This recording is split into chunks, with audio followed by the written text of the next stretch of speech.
It's the night of November 8th, 2010 in Markham, Ontario. It's a quiet evening in the sleepy suburb of Unionville. But on this autumn night, something happens that rocks the neighborhood and leaves its occupants feeling unsafe, even in their own homes. At 11:20 p.m., the following 911 call is placed.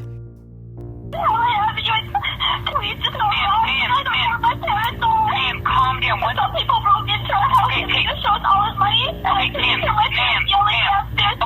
Ma'am, where are you? That is 24-year-old Jennifer Pan. She says 3 intruders broke into her home, demanded money, tied her to the staircase banister on the 2nd floor, then took her parents to the basement. Before the 3 men ran out of her home, she heard what she described as pops coming from downstairs. Suddenly, at 34 seconds into the call, something strange happens. Avenue Road. Yes. Can you spell the street name for me, please? Dad? Ma'am. Hello? The screaming you hear in the background is Jennifer's 57-year-old father, Han, who has just emerged from the basement. Han stumbles out the front door and makes his way to the neighbor's house to get help. When police arrive, Han is outside his neighbor's home unconscious from what appears to be gunshot wounds to his head and shoulder. When they enter the Pan home, Jennifer is where we left her, tied to the banister on the 2nd floor, and the house has been ransacked. In the basement, they find Han's wife and Jennifer's 53-year-old mother, Bick, deceased with multiple gunshots to her head. The scene is harrowing and unprecedented for this quiet neighborhood. And it raises questions. Why this family? And why leave Jennifer alive to be a witness? Hi, strangers. This is your host, Alexa Morrissey, and today's story has so many twists and turns, it will make your head spin. It's a story that will question what's more terrifying, a stranger entering your house, or one that's always been there. This is the story of Bick, Han, and Jennifer Pan. Lock your doors and listen closely. This is Stranger in the House.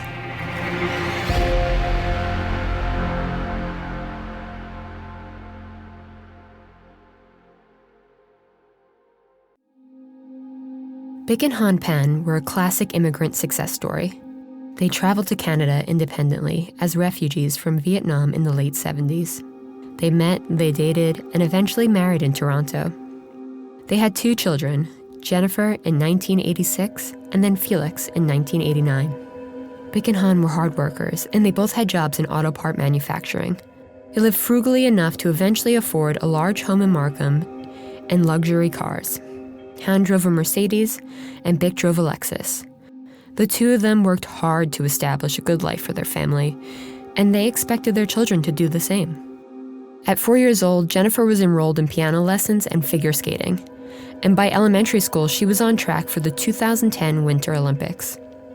Between her intense piano lessons and figure skating training, plus the high expectations her parents had for her schoolwork, Jennifer was under an immense amount of pressure from her parents.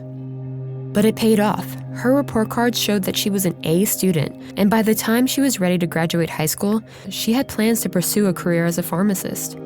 She began her college education at Ryerson University and later transferred to the University of Toronto. Her younger brother Felix was also expected to be successful. Han wanted his son to pursue a career in auto manufacturing, but instead of making parts like his parents, Han wanted Felix to reach for more and design cars. Felix eventually went to McMaster University to study engineering, and that's where he was, the night his family was attacked. The night of November 8th, Han, collapsed after suffering a gunshot wound to the head, is immediately taken to the hospital, where he is put into a medically induced coma. Jennifer, his 24-year-old daughter, is found tied to a staircase banister on the 2nd floor with a black shoelace. Jennifer's mother, Bick, was found in the basement, deceased from several gunshot wounds to the head. A sheet was thrown over her bleeding body. After examining the crime scene, police had 2 questions. Who would do this, and why? And they get their answers from Jennifer, who describes a robbery gone horribly wrong.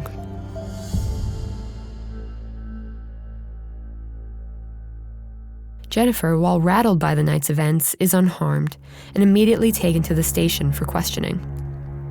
Jennifer says she spent most of her evening in her bedroom watching Gossip Girl and John and Kate Plus 8. She says that her father headed to bed around 8:30 p.m. and her mother was out line dancing with her cousin. Her mother arrived home at 9:30 p.m., changed into her pajamas, and went to watch television in the living room while she soaked her feet. Around 10:10 p.m., Jennifer was on her phone in her room when she heard footsteps outside her door. She opened the door to a pistol pointed directly at her. The man behind the gun screamed, "Where's the money?" And then he tied Jennifer's hands behind her back with a shoelace and dragged her around the house as they searched for valuables. There were 3 intruders in total, all black males. She gave them $2,400 that she had saved from piano lessons and another $1,100 her mother had hidden in a nightstand. The intruders had woken up her father, Han, and dragged him to the living room with Bic. They were angry. The money they had gotten from Jennifer wasn't enough, and one of them pistol-whipped Han. Another assailant takes Jennifer to the second floor and ties her arms to a banister with another shoelace, her hands still bound behind her back. Jennifer said she heard popping sounds moments later, which she now knew were gunshots. After telling her account of the night's events, the police let Jennifer go, and they start their investigation into who these 3 men are and why they targeted the Pan house, because as one neighbor asked, there were so many larger homes in the area. Why target this one? And if they did target this house for a specific reason, one would think it was because of the 2 luxury cars, one Mercedes and one Lexus, parked in the garage. But no, these men left the 2 cars, and under further investigation, left several credit cards and other valuables as well. Police catch a break when they're able to access a neighbor's home security footage. Surveillance from a home security camera across the street showed 3 figures walk up to the front door and enter, the door seemingly unlocked. A little less than an hour later, the surveillance shows them again, running from the house, taking off on foot. The footage definitely shows 3 men, but their features weren't distinguishable. To police, these criminals don't seem too smart. Aside from being caught on camera, they left a lot of valuables behind, the 2 luxury cars being the biggest. But to shoot 2 people in the head and then leave a witness was an obvious misstep. It seemed strange to police that these men would leave Jennifer alive. And on the topic of Jennifer, another thing was strange to the police. How was Jennifer able to call 911 with her hands tied behind her back?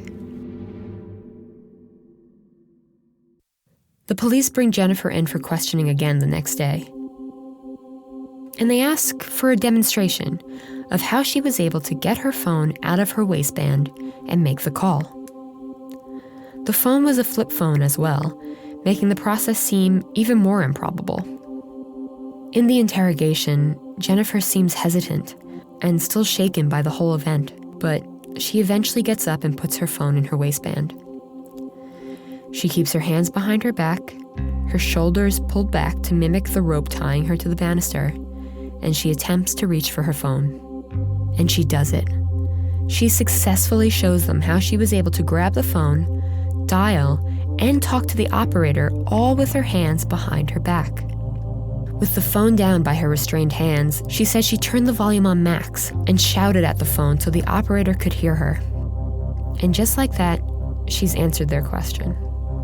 And yet, something is still not sitting right with police.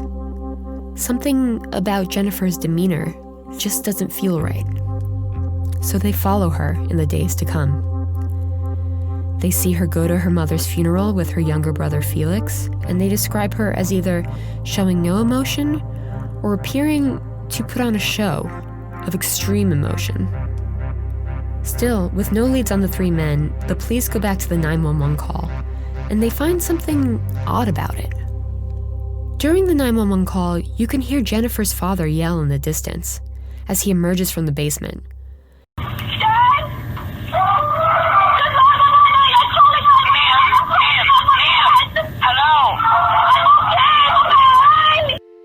And Jennifer calls for him.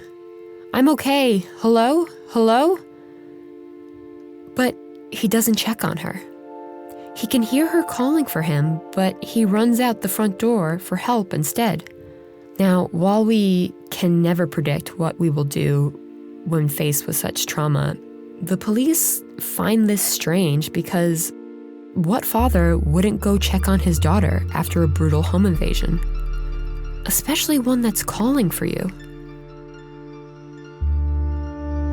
They don't have to wait long for their answer, though, because a few days later, Han wakes up from his coma. When Han wakes up from his medically induced coma, he says he remembers every detail of the night he was shot. And what he describes to police is completely different from what Jennifer has told them. As it turns out, what she has told police is a lie, because everything Jennifer says is a lie.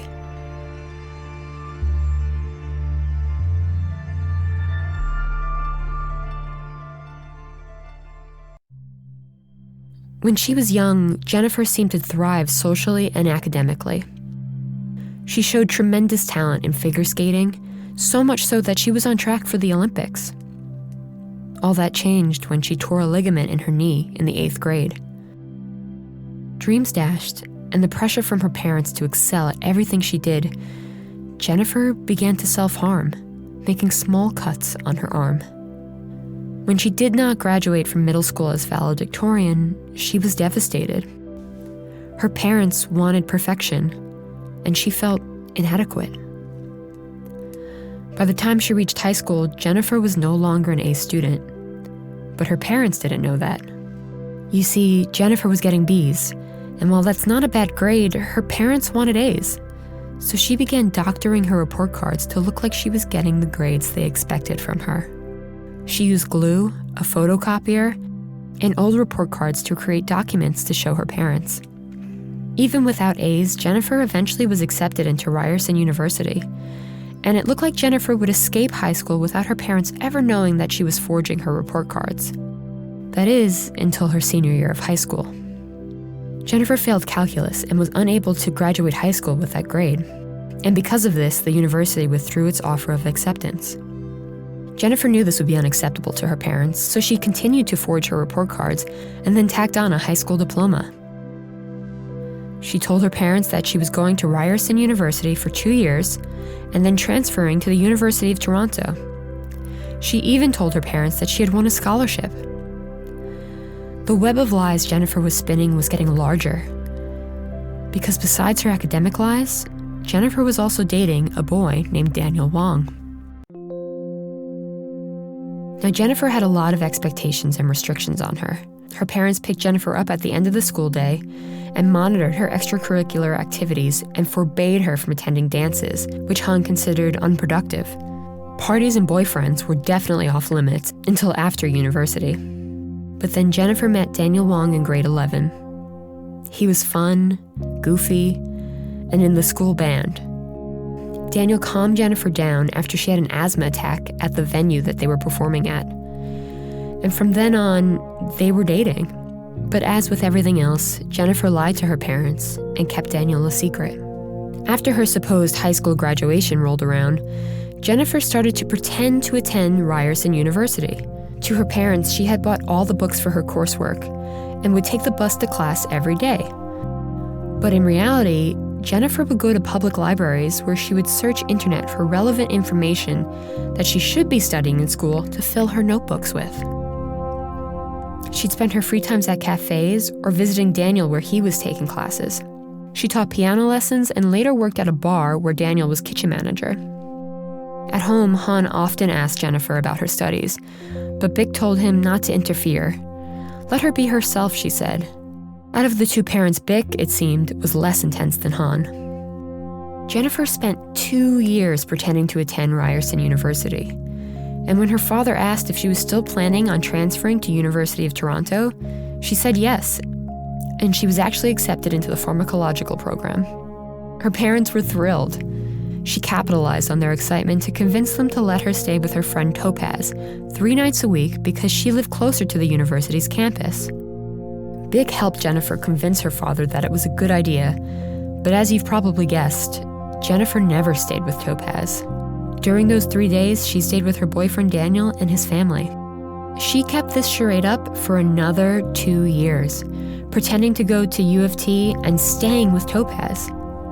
Now, while Daniel was aware that Jennifer was lying to Bick and Han, Daniel's parents constantly tried to set up a good time to meet Jennifer's parents, because she had told them they were okay with her dating and living with her son part-time. Jennifer would constantly brush off their requests, coming up with excuses why they couldn't meet. When it was finally time to graduate the University of Toronto, Daniel and Jennifer found someone online to forge transcripts.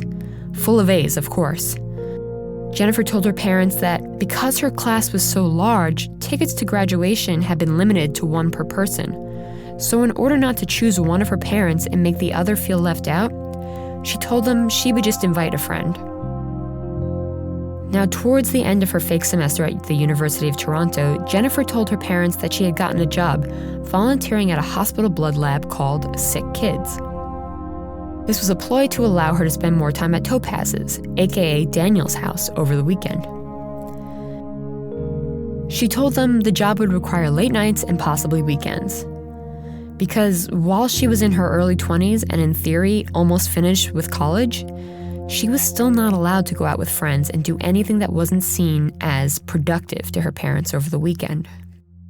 Jennifer's ploy to have some fun on the weekends would not work, however, because her father noticed something strange one night. Despite saying she had gotten this job at a lab, Jennifer had no uniform or keycard. The next day, Han insisted that he drop her off at work, and Han drove Jennifer to the Sick Kids lab, and once they arrived, Jennifer went inside the hospital.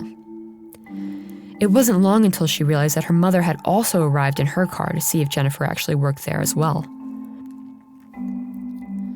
Jennifer stayed in the ER waiting room for hours, waiting her parents out until they were convinced she wasn't going to leave. Despite seemingly getting away with tricking her parents into thinking she was going to work at a lab, Han and Bix still had their suspicions. They called her friend Topaz the next morning. Topaz revealed that, no, Jennifer was not there, and she did not stay at her home that week. When Jennifer arrived home, Han confronted his daughter, and finally, she told her parents everything. She was not attending the University of Toronto.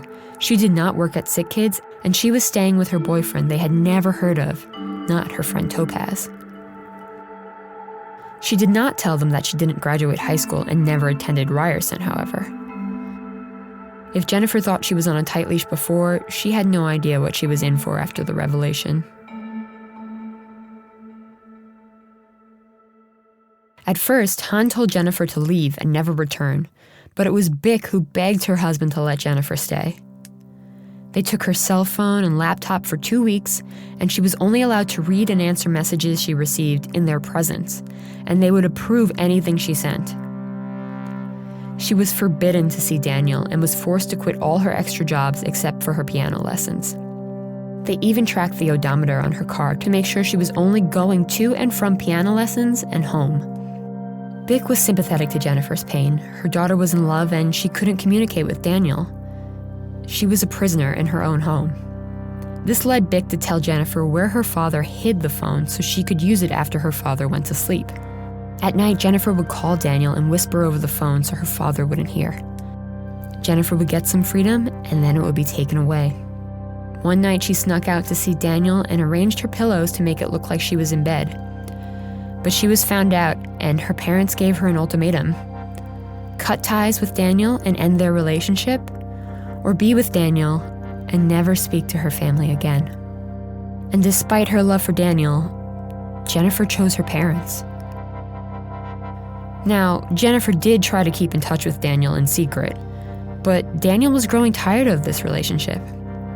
Jennifer was 24 years old, and while she was terrified of her parents and constantly sneaking around, she refused to leave them. Daniel broke it off with Jennifer, and she was devastated. Even more so when she found out that Daniel had started dating a new girl named Christine. Heartbroken and not willing to lose Daniel forever, Jennifer did what she did best. She lied. Jennifer told Daniel that Christine was jealous of Jennifer and had orchestrated an attack on her. Jennifer said she had been gang raped in a home invasion under the direction of Christine. And days later was sent a bullet in the mail with a letter from Christine telling her to stay away from Daniel. Now, we are unsure if Daniel actually believed that it was Christine who was behind Jennifer's attack, but the lie did accomplish Jennifer's goal of getting back Daniel's attention. It was in the spring of 2010 when Jennifer got a dark thought in her head. She had reconnected with a friend from elementary school. While telling him about her horrible relationship with her parents, the young man confessed that he had once thought about killing his own father. And suddenly, Jennifer could see it. The life she could have if her controlling father was no longer around. The freedom she would finally have if he was dead. Jennifer had first tried to get someone to kill her father on her own, meeting with her friend Andrew Montemayor's roommate, in between piano lessons to plot his murder. But the roommate never followed through with their plan and had never taken her plan seriously. That's when she asked Daniel for help. Daniel and Jennifer started to concoct a sinister plan. They were going to hire a hitman to kill Bick and Han and then collect Jennifer's inheritance of $500,000. Daniel got Jennifer a spare iPhone and a SIM card and connected her with a guy he knew named Lenford Crawford, also known as Homeboy. She was careful not to use the phone her parents knew she had and sometimes monitored. Crawford said that because Jennifer was a friend of Daniel's, he would kill her parents for a discounted price of $10,000. And Jennifer agreed to those terms. It's Halloween night, 2010, and the children in Jennifer Pan's neighborhood are filling the streets in their costumes on the hunt for some candy. Unbeknownst to them, Lenford Crawford is also walking around the neighborhood. Except, he is scoping out the Pan household, gathering information before he kills Bick and Han Pan for Jennifer the following week.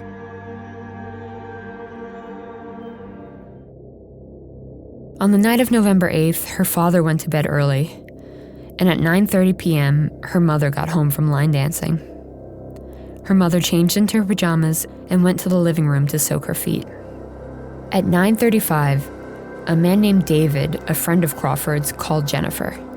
They spoke for nearly 2 minutes. After the call, she went downstairs to say goodnight to her mother and unlocked the front door.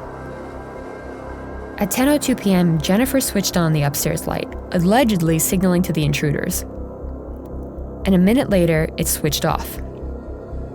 At 10:05 p.m., David called again, and he and Jennifer spoke for 3.5 minutes. Moments later, Crawford, David, and a third man named Eric Carty walked through the front door, all three carrying guns. One pointed his gun at Bick while the other ran upstairs, shoved a gun in Han's face, and directed him out of bed, downstairs, and into the living room. While Crawford and David threatened Bick and Han with guns to give them everything they had in the house, Eric Carty went upstairs to find Jennifer, and she took him around the house to show him where the cash was hidden. At some point, Han must have noticed his daughter and Carty, because when he later woke up from his coma, he said he saw his daughter talking to one of the intruders like a friend. Bick screamed in Cantonese, "How did they enter the house?" And Han said he didn't know because he was sleeping. The gunman screamed for them to shut up and tell them where the money was. Bick cried, begging the gunman to spare her daughter. One of the intruders replied, "Rest assured, she is nice and will not be hurt." While Eric Carty tied Jennifer to the staircase banister on the second floor, the other two gunmen took Bick and Han to the basement. They threw a sheet over their heads and shot Han twice, once in the shoulder and once in the face. Han crumpled to the ground, and they shot Bick 3 times in the head, killing her instantly. It's after the 3 men flee the house that Jennifer is able to reach her phone. As she dials, Han wakes, bloodied next to his dead wife in the basement. He crawls up the basement stairs and stumbles out the front door, running into a neighbor who was just about to leave for work. The neighbor calls 911, and Han is taken to the hospital and put in a medically induced coma. On November 12th, 4 days after the attack, Han wakes up from his coma and tells police everything he remembers. including that he saw his daughter chatting softly with one of the intruders, and her arms were not tied behind her back as she led them around the house. With this information, on November 22, 2010, police bring Jennifer in for a third questioning. And this time they tell her they know she was involved with her mother's murder and her father's attack. Jennifer breaks down and sobs. She asks the police, "But what happens to me?" During a 4-hour confession, Jennifer once again does what she does best and lies. She says that the plan was actually to have someone come to the house and kill her in an assisted suicide. But somehow, wires got crossed and her parents were attacked instead. Police are not fooled, and she is arrested on the spot. In the spring of 2011, after getting warrants to search Jennifer's cell phone records and texts, Daniel and the 3 men who attacked her parents were all charged with first-degree murder, attempted murder, and conspiracy to commit murder. Jennifer's trial started in March 2014, 4 years after the murder of her mother and attempted murder of her father. Jennifer continued to tell her lies on the stand. She tried to convince the jury that she did order a hit on her father, but then called it off when their relationship improved. And then once again, somehow their wires got crossed. Unfortunately for Jennifer, the jury did not buy her story. Over the course of the trial, more than 50 witnesses testified, and over 200 exhibits were filed. One of the most damning pieces of evidence was a testimony from the first person she had connected with to kill her father. Her friend Andrew Montemayor was subpoenaed during her trial. He said that he had never taken Jennifer's ideas of killing her parents seriously, and he introduced her to his roommate as a potential hitman to, quote, calm her down.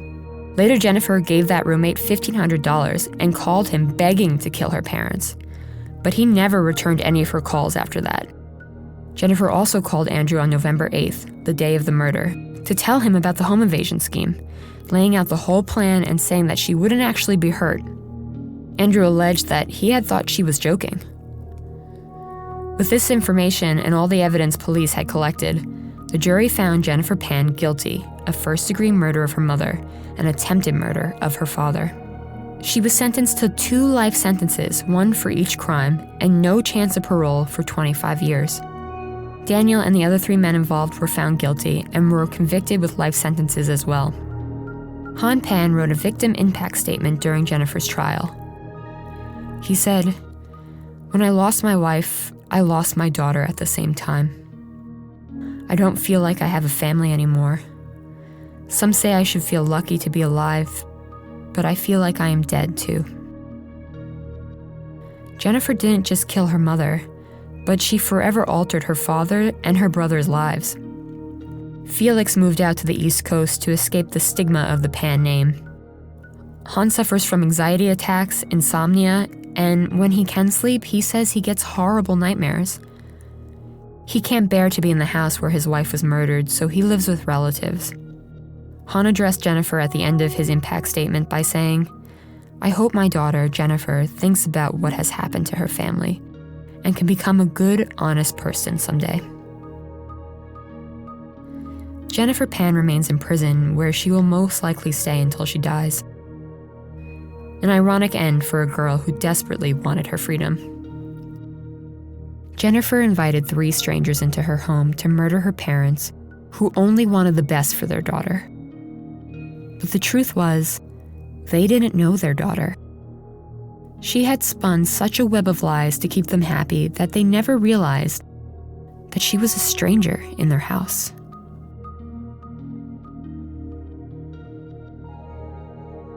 This episode was written by Alexa Morrissey, researched by Victoria Cox, and produced by Michael Morrissey, John Scassia, and Heidi Schreierman. Stranger in the House is a Boy Wonder production. All our sources for this episode will be linked in the bio and on our website, strangerinthehouse.com.